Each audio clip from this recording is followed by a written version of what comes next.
I just decided, no, this is too much. I was scared also, like, you know, it was a really hell-like kind of realm I was in, out of nowhere. Like before it was so high up, and then this hellish realm, like I also saw kind of demons around, and was just this feeling like it's gone, it's done, you know, you can't go back.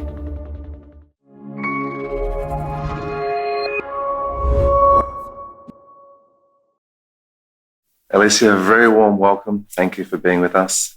Very excited to hear your story. Where does it begin? So it begins born in Berlin 30 years ago. I was raised in a Catholic family, but at this point didn't really have a living relationship to God. It was more like a religious kind of frame that my family gave. And still I had moments in prayer where I really felt that there was this fatherly love for me. And looking back at this time, there was already planted seeds for what was going to come in my long journey to find the love of Christ. Beautiful. And so we were talking earlier about your journey, and there's so much in it, and we're going to do a deeper dive into just this video to really give it the time it deserves. But where does it begin in terms of your spiritual seeking? So you started off Catholic, you had this journey. Yes, so growing up in this very kind of crazy Berlin environment, there was always this purpose for me to belong. That was a very urgent need. I was kind of seeking from very early age, having a certain history, family background-wise. And so belonging was about friendship cycles, going out, partying, dancing all night, feeling this kind of almost rebellious joy and freedom in the nights in Berlin. And starting to seek really like aliveness, which at this point I didn't see anymore. Going to church sometimes on the weekend.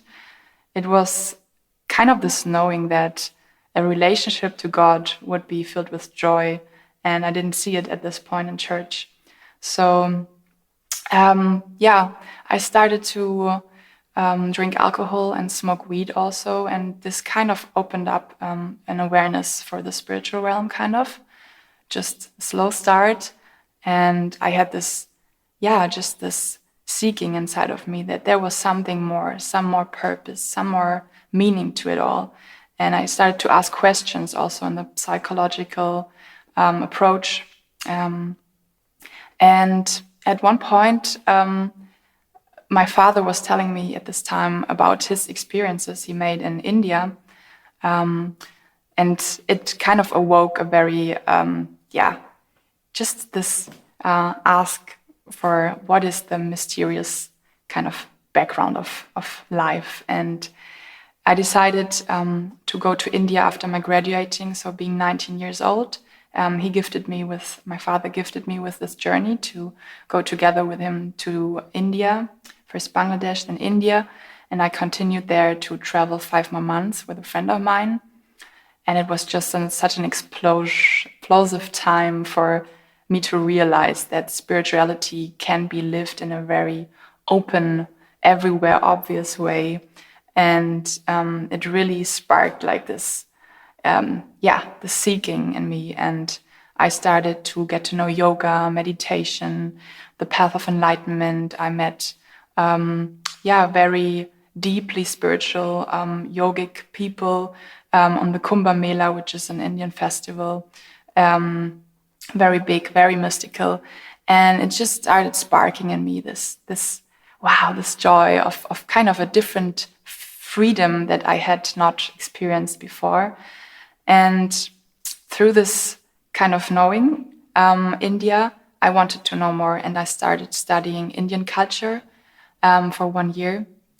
And in this time period, I was living in Leipzig, and I had, during smoking weed and connecting to more spiritual aware people, friends, a kind of spiritual awakening where I just realized, wow, I am so much more than I thought I am, and reality is so much more multidimensional. Existence was coming into realization to me. And from that point on, I was totally on to enlightenment. That was my highest goal, my mission. So after 1 year in Leipzig studying Indian culture, I decided to go back to India on my own. I was 20 years old and just going deeply into the path of enlightenment, doing different styles of yoga and also Kundalini yoga. And then I met, while living on the beach in the southern part of India, a guru whom I fell in love with. And he was kind of guiding me after the time for like a time period of 2 months, just the two of us, into really deep practice of different spiritual practices. For example, Qigong, yoga, Kundalini meditation, pranayama, fasting. And he really tried to kind of break down my identity so that I could be more aware of the one God inside of all. And it kind of happened in such a way that I really lost contact to whom I was, who I thought I would be at this point, early years, 20 years only, young. And I had this experience at one point, going deeper and deeper, also breaking off kind of contact with my family, that I had like this Kundalini Awakening, I would call it. It was just a power that came and that was so radical and kind of broke the contact to this guru. He pushed him kind of energetical and out of the room. And for 2 days, I was just by myself, diving more and more into spirit realm and losing more and more contact to reality. So much so that, I was just not able to take care of myself anymore. And at this point, this friend came back. He called my father, who came one day after, took me to Germany. And there I went to a German psychiatry, closed one. And it was a very strong cut to what I was living like before. And it was kind of like all this opening that was happening just closed like this rapidly. It was such a harsh cut that I kind of lost contact also to this spirit realm completely. And of course, through this state of psychosis, I kind of started also stigmatizing myself as this just being kind of a sickness, kind of something that I really have to get rid of, to fit into society again, because this was the approach of the doctors around me, of course, and also my family and everyone. And so I was really like in an identity crisis also, and really depressive, really suicidal thoughts at this point. It took like 1 year to kind of, through therapy, kind of build me up from scratch. And there was not much actually that I desired from life. Like, I didn't know what the meaning was now, since that enlightenment kind of goal just vanished. And so the only thing I could actually think of this point was dancing. So dancing was kind of always through childhood something that really kept me on going, that I enjoyed, that I was good at. And I decided to do a dancing choreography and dance teacher training for 1 year intense. And started to kind of get into my body back. That was also a mission I had in mind, to really be embodied, kind of, which I also then deepened doing a training called holistic body work and dancing therapy. So I did trainings in that, and at the same time deepening my kind of spiritual but also human evolving, through connection, through workshops, training, meeting people. But in these times, there were collapses again, where my longing for the spirit realm became stronger again. And I really wanted to go deep again because I had this seeking to the deepness of reality that I already experienced before. And yeah, and through these seeking, I met also people who were very mystical themselves, and especially a shaman who really influenced me, whom I had a kind of a rapé ritual together. So rapé is shamanic treatment kind of, where the shaman has like a sort of stick that's is not filled inside, and he blows a strong tobacco through the nose into, and it goes like, the idea is that it's cleaning up like the third eye and the crown chakra, and like opening you to the spirit realm. And this happened. From this point on, I was really like feeling the connection to the earth, like really kind of seeing the nature spirits, like the trees especially. I had a strong connection to trees. I had strong kind of even dialogue with these nature beings, with the elements, with, feeling really one with Mother Earth. And from that time on, I kind of started to go into this shamanic path where I kind of had the idea that I could connect the spirit realm that I had experienced before, like outside of reality, inside nature. So this kind of connection, spirit realm and nature embodiment kind of approach. And yeah, I developed a deep love for Mother Earth. Also, I started to do Women's Circle. I met a very dear friend of mine at this time who was kind of supporting me on my path, and we were holding Women's Circle together. We were embodying the female energy, the Shakti, the goddess kind of archetype, and really having a deep love for Mother Earth and doing rituals.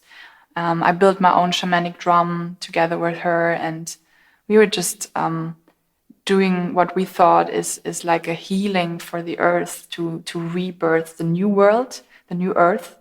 That was our idea. So also through self-healing and cleansing and doing rituals for the earth with our blood, with our sisters, giving back to the earth, as a gift, because we had, that was my thought, had taken so much from Mother Earth, and that she's actually a being worthy of adoration and love. And through this experience, I also connected to Mary Magdalene. I was on a rosary path, I would say, and already then, through all these layers, already Christ came in sometimes, through this love of Mary Magdalene for Christ. Although at this point I thought she was kind of his wife. So they had a love relationship. That was my idea back then. And I really, I felt the love for Christ already, but my view on him was very different. I saw him more like beholding Christ consciousness, not him being God, but seeing him as an avatar-like being, one of many, who reached enlightenment in the earth during his life. So that was my idea, kind of. And that was also my ideal, kind of, to reach enlightenment myself, to heal the earth and to be one again with the universe, with everything, But through this deep seeking, I kind of lost contact to reality again and again. So I had like 3 times again where I had these kind of psychotic states where I was not able to take care of myself anymore, where I was depending on the help, especially from my parents. Like, they were so supportive in this time. Without them, I wouldn't be here anymore. Like, they were really carrying me through, and of course, I went to many therapy approaches, many medicating, many psychoanalytic kind of rewinding my past as being a child growing up and dealing with those traumatic experiences I had, sexual things, abuses, like different things I thought I would have to heal to be healthy, you know. So like a self-healing journey also. Just recently was kind on in a stable position again after a psychosis, and so at this point I was doing a rebirth ceremony with a friend whom recommended me this as a kind of bringing together all the layers that I experienced in my life, and kind of bringing my soul really into the body, having this rebirth experience, which is kind of a prophetic thing because it happened really afterwards. So through this, again, I reached a very spiritual realm while meditating. It was actually the day we celebrate in Germany when Christ was crucified. So I really kind of connected with his suffering this day. I really went to silence. I didn't eat. I was meditating the whole day. And I reached this point where I was so feeling connected to Christ that I had the impression that I am an incarnate of him, like a rebirth. That I'm an avatar like Christ is, you know. And there I had a calling, which was kind of drawing me to fulfill my mission. And my mission was, as you heard already, to reach enlightenment. But now it was not only for my sake, but I had this impression I had to do it to heal and free the whole earth. So a little bit compared to what Christ really did for us, I had this impression I would have to reach this point. So after celebrating Easter on the Sunday, I said goodbye to my parents. They were very alarmed because I was already in a very kind of spiritual state. I drove out with my car and just said, guide me to the place I should do my mission. And there I had this point where I was sitting in the forest and like really trying to reach enlightenment right now. So I was kind of in meditation and just piercing, like really focusing kind of my spirit into this one point, you know, like pointing.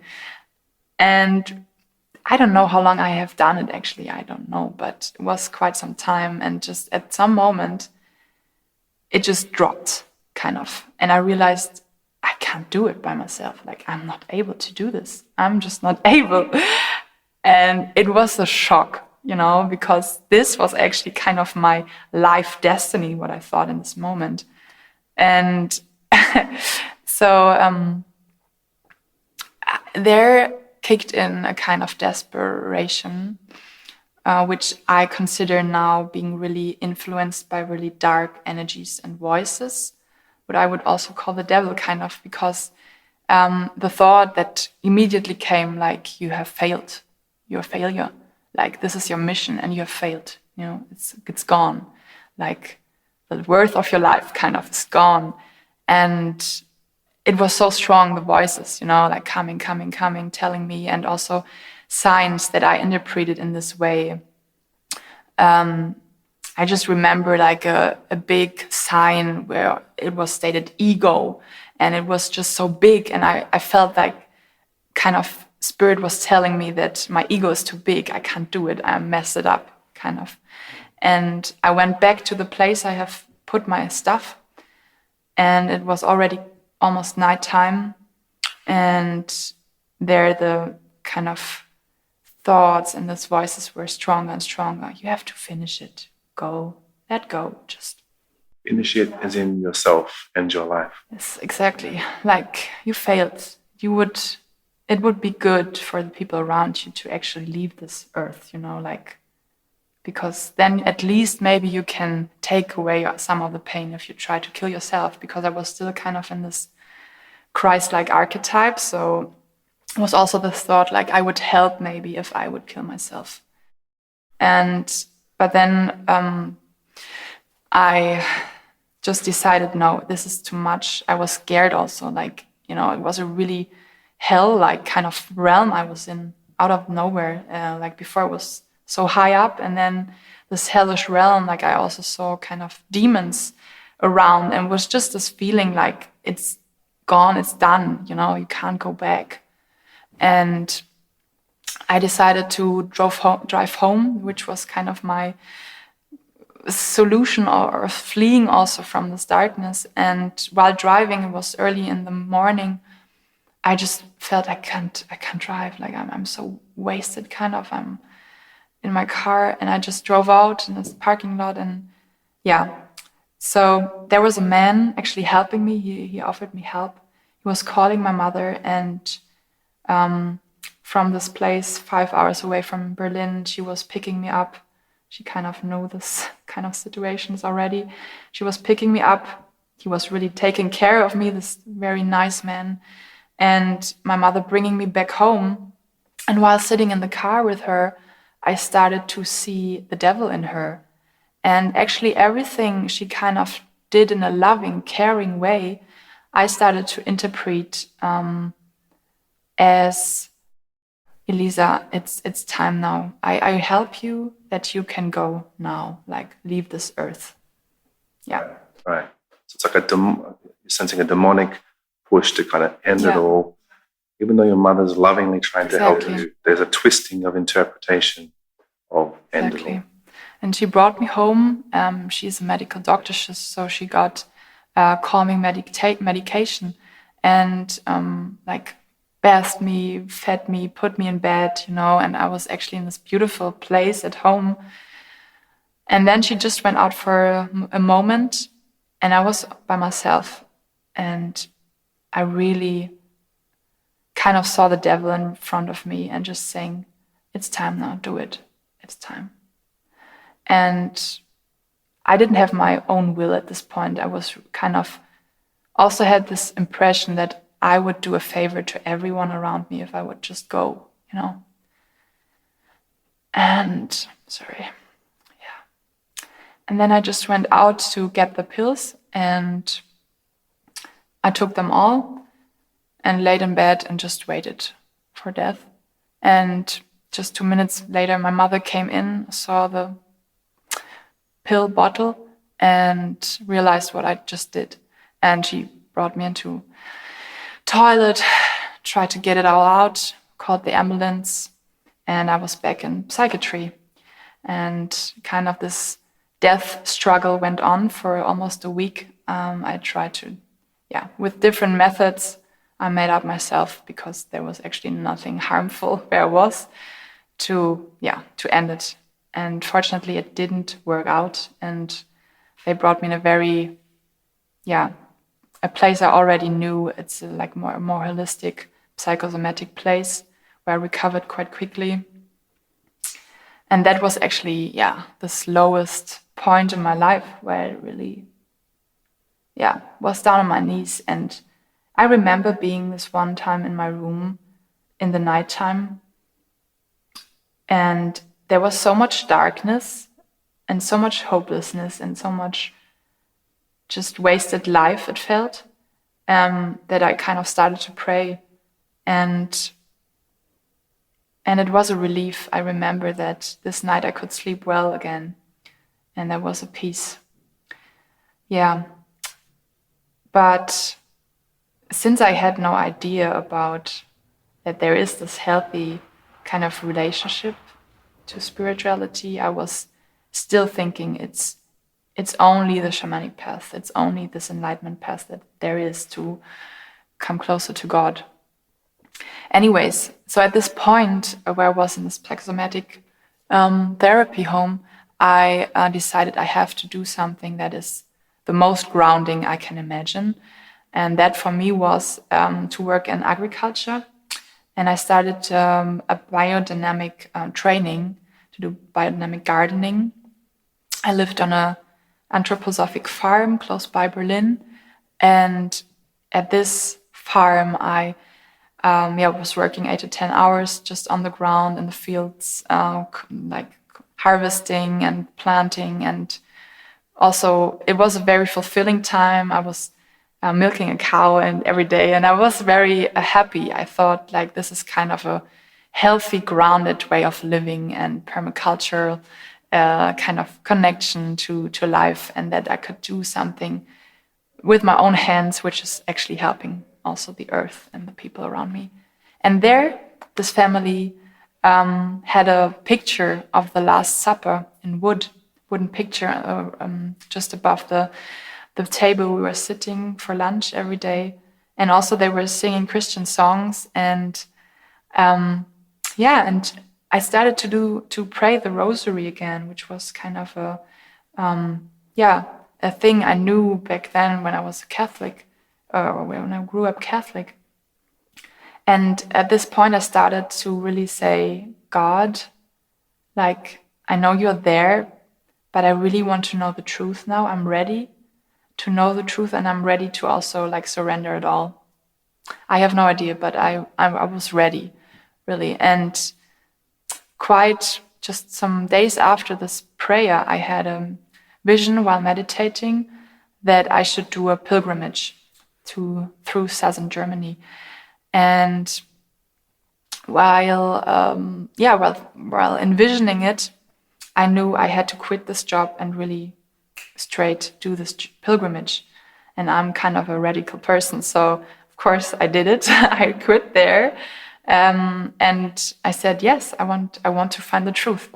I went on this pilgrimage. 3 weeks I planned for it, and in this trip I planned already to visit some Christian pilgrimage places, and also I was praying and really seeking kind of a connection again. But this time I was really grounded. I was really taking care well of myself.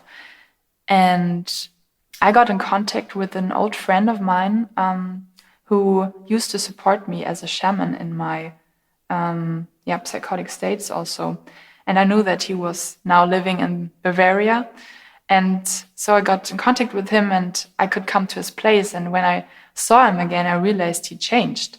And I was so joyful to see him again. And he brought me to the place where he's staying now with a woman together. And she actually knew Christ. Like, she was the first person to really opening this state of realization that you can actually know Christ. Like, it's about Christ. She was so much in Christ, like in love with Christ. And still she had this connection to healing. Like, she also went through an quite deep healing journey. So we really had beautiful conversations going really deep about what Christ is for her and really opening up for this love. And she was the one telling me, you have to meet my friend Nikolai. I know this is very important. And so after saying goodbye to them, I went on a journey like 1 week long. And while being on this journey, I actually also had contact with a shaman I got to know before on a yoga festival. And he did a spiritual reading for me. And this was kind of very interesting because he really said true things about me, about seeing my spirit and stuff. And he was saying from himself that he would be led by Christ as a spirit guide. So I kind of thought, oh, wow, this man is kind of the answer, you know, he's connecting my shaman path, my love for nature with Christ. And it was kind of this idea that, yes, I should connect with him. And he was offering me a 3 years training, only 16,000 euros. And I was really kind of interested. And so much so that I actually decided to do it. And on this right day where I should have signed the contract for the 3 years program, I met Nikolai. And I went to his home and we connected just right away very much. We shared our stories, and I got to know him as also a seeker of truth, being in the spiritual field a lot. Like he was even also very much working as shamanic, having shamanic experiences. And on this one experience, he met Christ. And it was just the way he talked about him. He's now following also Christ for a long time period. It overwhelmed me, like this love he had. Also, I could see in his eyes, there was such a clarity, there was such a purity and beauty.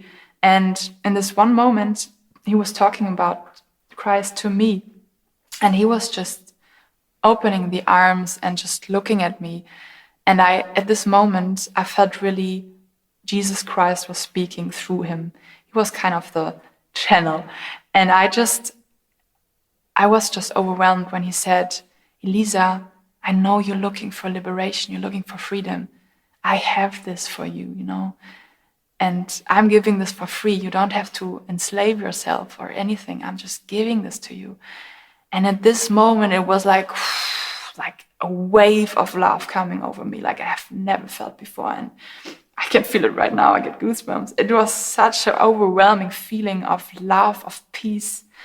And I realized this is the truth. This Jesus Christ I have been looking for all my life. And it was just this deepness, this richness, this realization, and tears coming out, pouring out also for my friend. We were crying together, and I just realized in this moment, this is the answer to it all. This is the truth. He is the way, the truth, the life. And I knew right away that the gospel is true, the Bible is true, everything I heard in my childhood is true. And it was overwhelming, really much. This was a life-changing moment for sure. And yes, after that experience, everything kind of evolved very quickly. So this was just 14 months ago. And on my journey, still being there in southern Germany, meeting Christ, I decided right away I'm not doing the shamanic training. Of course not. I said a no to the shaman. And the next step was that I encountered the Holy Spirit, who was really revealing truth inside of me through a song I put on Spotify just randomly. I didn't know anything about it. Yeshua from Jesus' Image. And I was listening to it 3 hours in a row in my car, crying, being broken down because I just was overwhelmed by the love of God, who was showing me so kindly, so lovingly how he was supporting me all my life, protecting me from the worst things to happen, to how he kind of showed me his love all my life, And I was just so broken down because I realized I have prayed to the wrong gods. I have prayed to demons, like all this Hinduism and Hinduistic yogic kind of lifestyle I was living before. It was just the wrong direction, kind of. And at the same time, I realized it was a preparation, it was a purification process. Or maybe this is more what I realize now, that I was really prepared to encompass his love, kind of. And on this journey, after crying for 3 hours listening to this Yeshua song, I was called out to a parking spot, which was called House of the Shepherd. And there I realized that he kind of gave me the opportunity to decide right now, do I really want to follow Jesus? And I looked around in my car and I realized all this spiritual, ritual stuff I had, like mantras, CDs, goddess statues, Buddha statue, like my self-made shamanic drum, incense, lots of stuff, just my whole car full of it. And it was kind of a struggle, of course, because this was my identity. This was what I kind of, did the last kind of 10 years in my life. But I just had this immense love and trust in Christ that this step is needed and that this step is the right decision. I'm just reminded of how he said to Peter, come and follow me, why he is in the Bible, this part where Peter is fishing and Jesus just says, come and follow me. And this was kind of my invitation at this moment. And I decided, yes, I want to trust in him. And I threw away everything. This car was empty, completely empty. And I felt such a relief. I felt such an immense peace. And a kind of funny thing is that a woman just passed by. I have no idea how she knew even, but she said, well done. And I sat in my car and I was thinking, yes, well done, wow. And actually, the funny thing was, my car didn't work, like somehow on this parking spot. So I prayed and I said, God, what should I do? What to do? And he was kind of answering me 2 minutes after. And then a car drove by, a man came out and he said, can I help you? Just right away, he went to my car, said, can I help you? I was like, yes, I need help with this. He was sitting in my car saying, no problem, I will fix it. Saying, Father, Papa, come. And the father was pushing the car and it drove again. And it was kind of a symbol for me because I'm very connected with my car at this point. And he told me it's the battery. And I could go to a place of a friend of him to fix the battery. And the battery is kind of the fire, the aliveness of the car, So this is actually also in the same night when my battery was changed in the car, I made my decision to give my life to Christ. So that was the night when I prayed, Jesus, I want your heart I want you to live in my heart. I want to give you my life, surrender it.